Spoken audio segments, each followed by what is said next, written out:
চলে এসেছি তোমাদের সঙ্গে আমার আজকে সারাদিনের রান্নার মেনু শেয়ার করতে। প্রথমেই রান্না করে রেখেছি টক ডাল, আর এই যে হচ্ছে ঝিঙে পোস্ত পেঁয়াজ দিয়ে। ঝিঙে আর পেঁয়াজটাকে ভালো করে ভেজে নিচ্ছি। আজকে আরও একটা রান্না করব, সেটা হচ্ছে কাতলা ভাপা। তার জন্য আমি ম্যারিনেশন করে রেখেছি লবণ, লেবু আর হলুদ দিয়ে। আর এখানে রেডি করে রেখেছি পোস্ত আর কাজু আর টক দই। এই গরমে এই রান্নাটা করে একবার খেয়ে দেখতেই পারে। বলছি আমি কাতলা ভাপা, তবে আমি রান্নাটা করব একটু হালকা করে ভেজে নিয়ে, কারণ আমরা একদমই ভাপাটা খেতে পারবো না। ভেজে নেওয়ার পর এইবার পোস্ত বাটা আর একটু কিছুটা জল দিয়ে একটু নাড়াচাড়া করে নামিয়ে নেব, আর রেডি হয়ে যাবে আমার ঝিঙে পোস্ত। আমার ঝিঙে পোস্ত রেডি, টক ডাল রেডি। এবার শুরু হবে মাছটা ভাজা, খুব লাইট করে ভাজবো।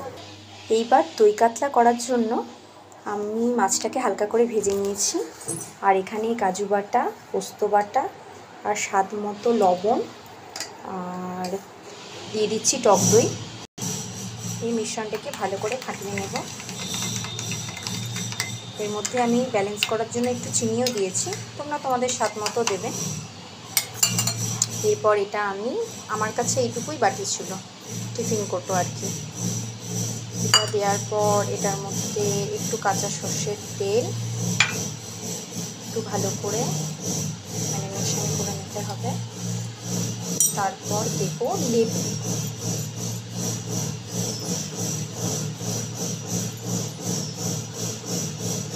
আর দেব কাঁচা লঙ্কা। এবার আমি একটা পাত্রে কড়াইয়ে আর কি জল গরম করতে দেব, তার মধ্যে এই টিফিন কোটোটা লাগিয়ে ভাপাতে দেব। তারপর কিছুক্ষণ রাখার পর, প্রায় 20 মিনিট রাখার পর নামিয়ে তোমাদের দেখাচ্ছি। রান্না করতে করতে এই যে একজন কড়া করে ভীষণ এলে গেছে, আর কাজ খুঁজে পাচ্ছে না যে কি করবে। তোমাদের যদি ভালো লাগে আমার ভিডিও, তোমরা যদি আমায় উৎসাহ করো, তাহলে আবারও ভিডিও বানানোর চেষ্টা করব। এই যে আমাদের ফিশগুলোর ভীষণ খিদে পেয়েছে, অনেকক্ষণ ধরেই আমাকে চাইছে, তো ওরা রেডি খাবার জন্য। দেখো,